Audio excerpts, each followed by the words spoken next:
Hi everybody, welcome to another fabulous cooking show with Brilski.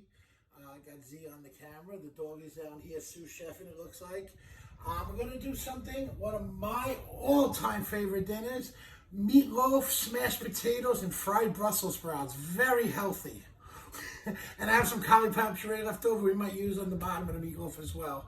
So it's going to be an exciting meal. I got for my meatloaf, we got some nice organic, natural ground beef, no antibiotics, no hormones, no 100% vegetable fed, U.S. product, 2 1-pounders. It's a lot. They're heavy.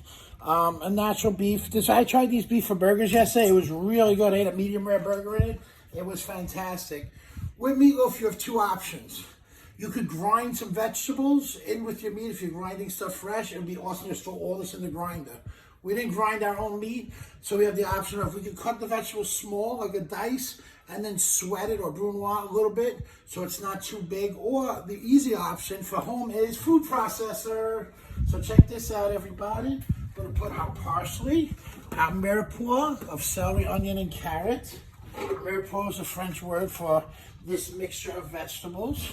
We're not going to beat it to death in the machine. We're just going to use it to mix and get these things broke down. I already have the garlic chops. I'm going to add that in a second. Fumble, caught it. I always pick the wrong side. Let's see. Let me show you the machine. Oh, it's plugged in today. So I'm going to pulse it. I don't want to get too small. Let's check it already more than that.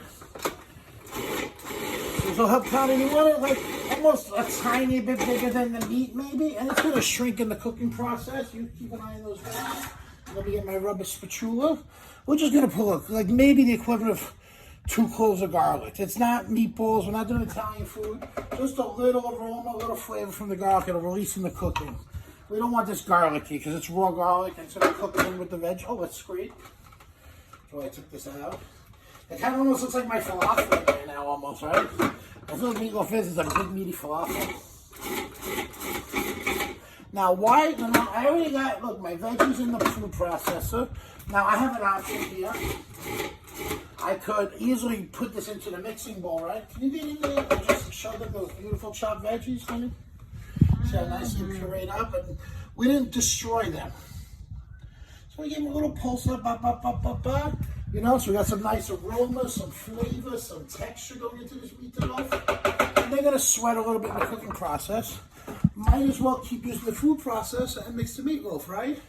So anyone who knows Chef Brilski knows rule number 1 is always crack eggs separately so you don't get shells in your food. 1 egg, no shell, boom, right into the machine. Always crack eggs separately. Take that extra step because it's much easier to do this than to pick the shells out. 2 eggs. Let's get our carne. I think we're done with this for a while. Now the rest of the meal is going to be, I think I told you guys, fried Brussels sprouts. I'm getting old. Not getting. With deep fried, then we're going to toast with just salt and pepper, and then we're going to make the potato salad using grilled corn and bacon. A little bit of butter, not potato salad, I guess smashed potato with corn and bacon. So this is a very, very healthy meal. I keep saying that, right? See if I don't catch it on. Let me just cut this again. Knife is a little work. Didn't go through the plastic the first time. All right. I don't care if my hands touch raw meat. Wow, this does not. It's government. Yeah, I cut it twice. Oh, there you go. I definitely want to not dump this because there's a little bit of course, meat has a little blood in it, right? Get dog. Yeah, dog in the way, sorry. So I'm going to get my meat in there. Just bear with us. This is probably the most fun part of the video to watch, my back. For the ladies. Alright, let's get the other package. You know, let me just, I don't know why I'm doing this the hard way. There you go. Get out. And my doggy is literally under my foot hiding, praying that some of this raw meat hits that floor. The mix is going to be super duper fast, right? Let me just get this. Oh, Jesus, this is government. Probably the hardest part of this whole entire dinner will be getting the meat out of the package. I didn't go to culinary school for this. They didn't teach me this in culinary school, so please let me wash my hands and sanitize the table. Pour this meat in. We got our vegetables. I'm going to put a few shakes of Worcestershire. I already meat, but it kind of gives a nice meaty flavor. All right, I'm gonna put some ketchup. My best friend, Chef Chase in the kitchen, loves ketchup, so I put extra sweets for him. I really like ketchup. I like it. Here's my little twist today. A little bit of Peter Luger sauce. And a little less on the ketchup and stuff. Right? A little stretch, a little nice. I love Peter Luger sauce. It is one of my favorite. I love it on burgers. So I put a little bit about equal amount of, instead of putting as much ketchup as I normally would, I put half ketchup, half Luger sauce. If you don't have Peter Luger sauce, just use more ketchup. Or crushed tomatoes, or whatever you like. Put a good amount of black pepper in there. All right. I'm going to put some salt. Look at me, I got a little salt in the container like a chef. Look at that. So it's easy to get out. You know, it's hard to get the salt out of the jar or a big box. So I put some in a little cup so you can not make a mess. And we need a little binder. Now you could totally take some leftover bread, throw it in the food processor ahead of time and grind it up. Or you can squish up some bread or chop. I'm just going to use some Progresso Italian breadcrumbs. This is at home cooking. I'll probably put about a half a cup in there. You don't want too much bread in your meatloaf. It just acts as a binder, soak up some of the liquid. I did that wrong. I do it wrong every time. So we got salt, pepper, eggs, parsley, celery, onion, carrots, garlic, ketchup, Worcestershire, Peter Luger sauce, breadcrumbs. That's a meatloaf, children. A quick one. Let the machine do the mixing. A little easy to by hand, right?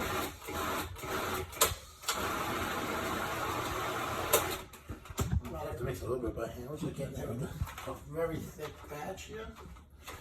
Let's move it around a little bit. Get these, some stuff to the top, some to the bottom. This is really smart, right? Less dishes. All in one, right? Good thing I didn't go for the 3 pounds of meat that we originally had. All right, and done. Look at that, right there, everybody. Look at that meatloaf. I'm going to throw it in a bowl to make sure it's a little bit better mixed. It's got a little out of control in there. I'll definitely get in there quickly with my hands. Mix it up, and we'll show you guys how to tray it, cook it. So it just needs a little tiny bit of a mix-up. So I want to make sure. I don't want to over grind up the meat and kind of turn it into mutton. Be too smooth. So just get this in here. And nothing is as good as working with your bare hands. Just move it. I put salt in there, right? Before I start that and get my hands dirty, I do have a sanitation rag here that I can wipe up if I think the knife got a little dirty. I'll make sure we don't cross-contaminate.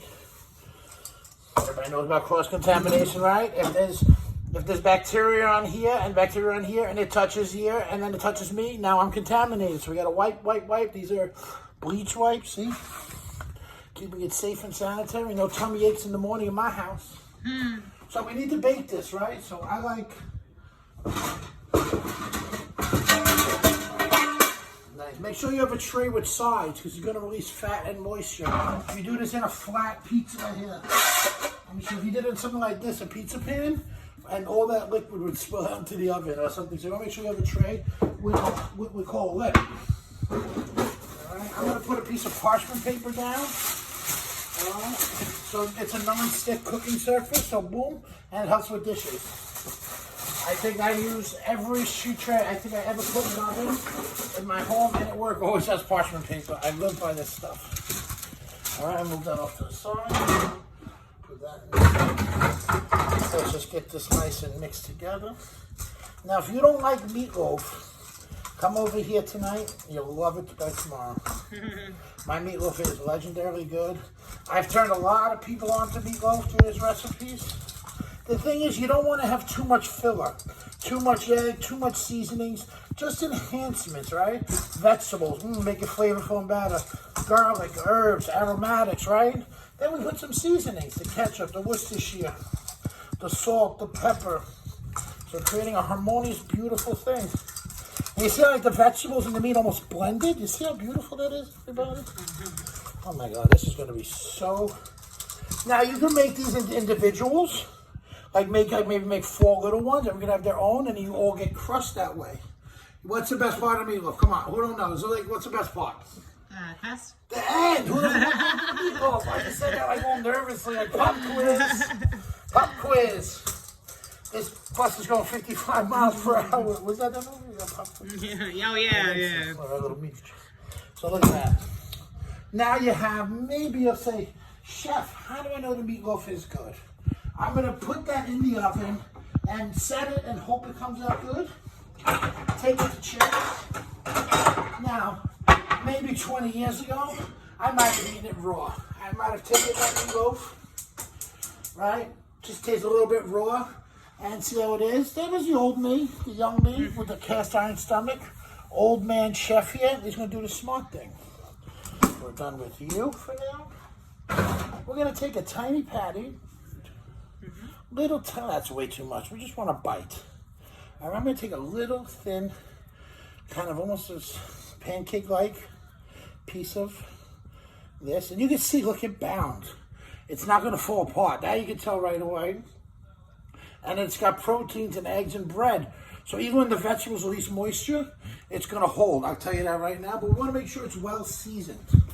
I'd be embarrassed. I'm a professional chef if you're eating my meatloaf and you ask for salt and pepper. Nah. Maybe you like ketchup, you want gravy, okay. You want mushrooms, you want... But no, don't ask me for salt and pepper. Don't ever ask me for salt and pepper. Those are non-stick pans, so I didn't put no oil.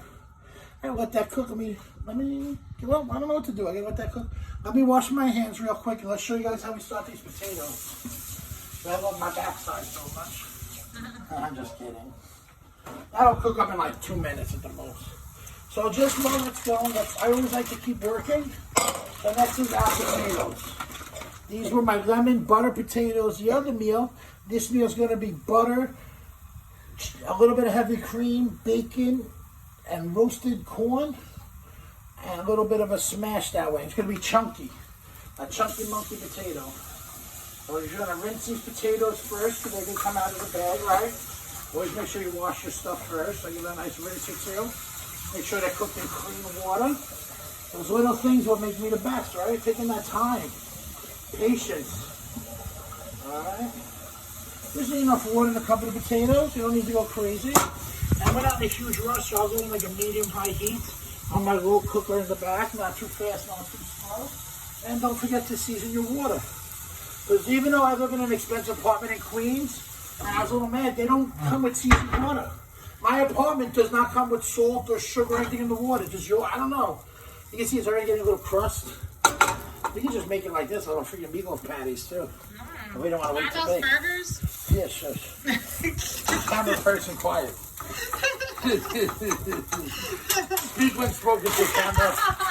Gosh darn it. Me, Milo. That's okay. We'll forgive you because you're free and you like my food. And you do a good job. Get in there. Zoom in. Show them the little giant. Look how big it is.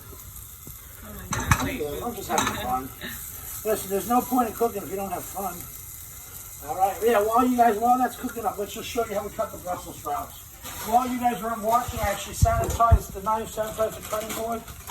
This is super easy. Then we're going to cut once we form this, and we're going to come back later and show you how to make the mashed potatoes, how to fry these up. Whatever falls off, that's what you don't want. And then we're going to, we're doing fried. Hold on. We want to leave more of the root on. And then we're going to fry these like chips. We're going to cut them a little thinner. See that? Normally I like to just cut them in half. All right, so whatever falls off, we don't keep. We can fry them up as well. So we're going to cut them in about 3-4 pieces. I definitely don't like the outer leaves. They're just a little ugly. They're like darkened. So we don't want too much of this either. They'll shrink up a bit for sure. You could definitely roast them on very high heat like this and come up with a chip as well. But I'm a chef. I want texture on my plate. I'm going to deep fry them. Don't tell. I'm not going to make too many of them. We can even make a second vegetable with this would have been good too if I wanted to keep it healthier. But listen, I'm eating Brussels sprouts. It's healthy enough. My wife's favorite vegetable, not mine, so I'm going to make it fun. Check this meat out, yo. Oh yeah, she's crusty. She's ready to taste. Put the fan on, the light on them.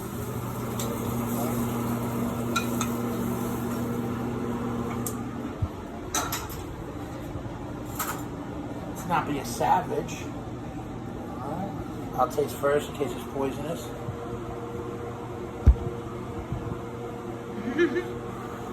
Just having fun, sorry. Out of bounds. Like, not even good. Not even okay. Out of bounds. Hold on. I'll turn the camera on. Wait. The camera person's chasing for approval. Ridiculous, right? Oh my God. You see her face? All right, you guys, we're going to cut. Oh, there it goes. I'm not getting any more of that, am I? Nah. No. Bye, Felicia. All right. I don't want to wash my hands. I'm going to switch to gloves. Hand gloves is good for forming the meatball. So the kids are sticking to your fingers. Oh, jeez. Here you go. Okay, thank you. Oh, I can have it? Yeah. Oh, my God. I don't even want to make this too big because I want this out of that oven now. It tastes so good. I'm going to do 400 degrees on this because I'm in a rush. So render and crunch. 100.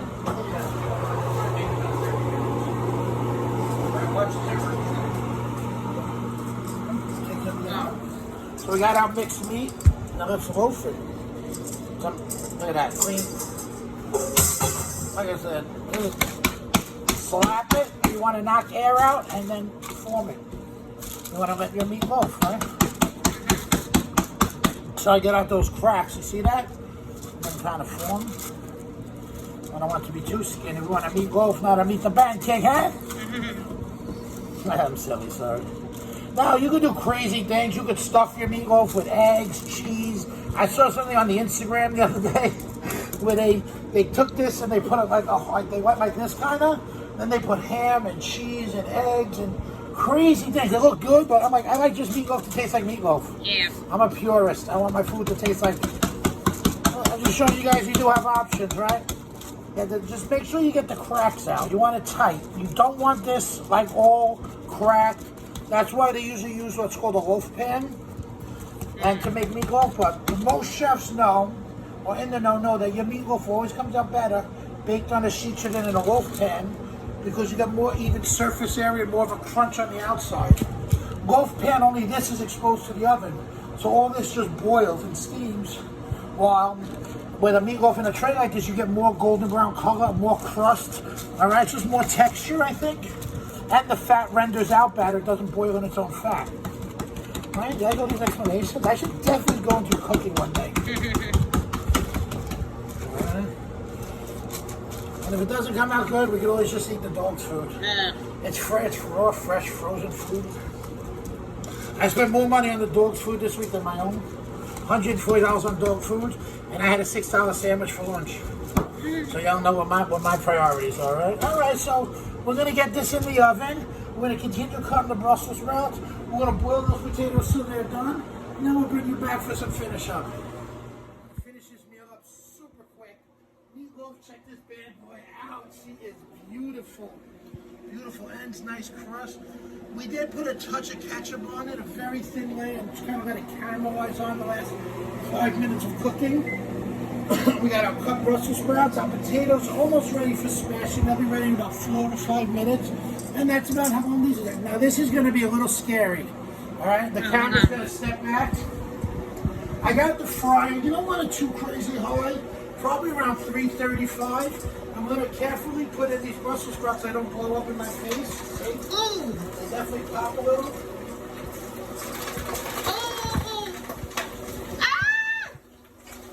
Watch, they do have some moisture. It's much better if you had a deep fryer, you can cover this. That's what I'm going to, oh, I forgot the cut one. Yeah, bonus sprouts. So you got to get them in there. Where's the little...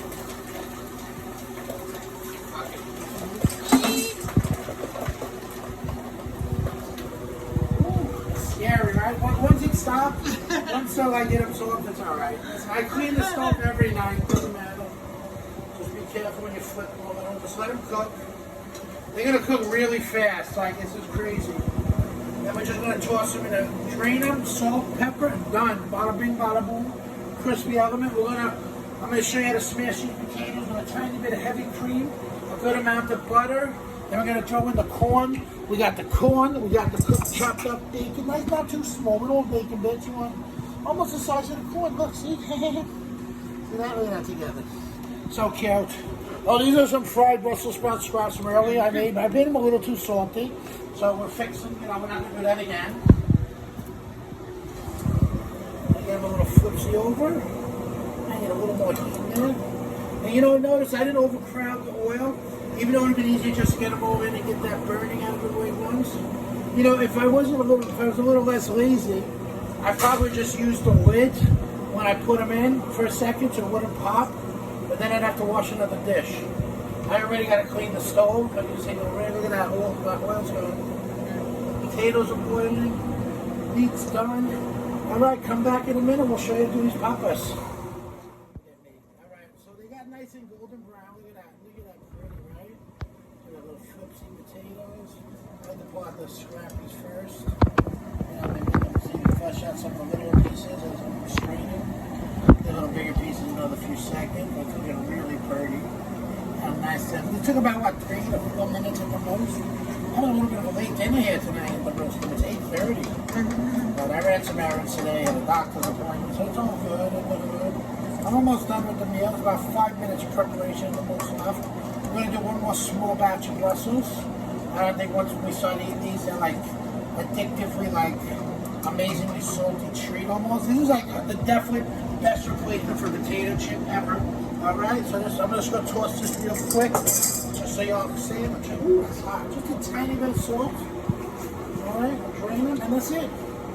I'll put some cracked pepper on them at the end, just maybe a little bit on top. I mean, you get pasta in a restaurant, look at that. Golden brown Brussels deliciousness. Brussels chips. What's up, yo? I'm going to fry up another batch. And then mash up potatoes. About to finish the meal. Look at that, Brussels sprouts. I'm almost finished frying. This is the second batch. I took my already chopped the bacon. I want to make sure it's still crunchy. Right, so I just threw it in. I took the pot, drained the potatoes, and I threw the bacon in first. This was actually bacon I cooked yesterday for my cheese burgers. I want to get my corn in there now, just to make sure it's hot. Alright. I'm really hot. It's not cold, so I'm going to put a little cream. I don't want to add cold big to my potatoes. Right? What'll happen? Potatoes will get gummy and cold. Another thing you want to add room temperature is some butter. I want to get make sure it's this is almost like a soup, right? Corn, bacon, look at like a chowder. Chowder, well-trained potatoes. The magic's happening here, folks. The magic. I don't know what magic is going to be. The magic on a commercial. Let's help smash. I said we're going to smash the potatoes, right? We're not doing whipped, all right? We're doing a nice, chunky, monkey potato. So you just want to, I want texture, but I still want it to be creamy, rich, and flavorful, right? So a lot of butter. Everybody knows more butter, more batter, right? A little bacon, a little corn. Ooh, child, a lot of butter. What could be better, right? I'm not gonna, I can't use my fingers on that. It's not a biscuit. You know, those numbers, papas. I'm using my biscuit cloth. I don't think it's hot. Ah, hot! That's not really that hot. It's actually really hot. It already tastes like I'm going to strain these real quick. Give them a flip and there's the finishing point. Oh yeah, look at that, baby. Oh yeah. Beautiful golden deliciousness. Strain it so the take your time, get it on the paper. Try to get the little piece out like we did before. Bigger ones in the middle. Look how pretty fried Brussels sprouts. I definitely unhealthy this meal appropriately. We still get nutrients from it, right? Keto. We didn't take the vitamins out, we just enhanced it with a lot of oil. Good for keto. Keto, there you go, see? And my wife is the optimist. I'm just strain it. Ah, it's hot. That's twice. Oh, there's the bowl. Pinch of salt. Finito la musica, let's finish these potatoes. I'll just keep these warm.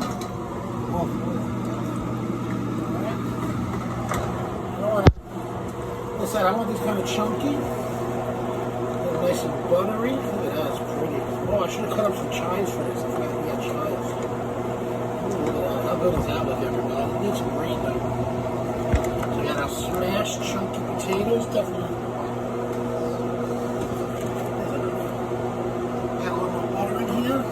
Mix that up, taste it with salt and pepper. Got a meatloaf, our Brussels sprouts. All right, look forward to showing you the finished plate. Bye.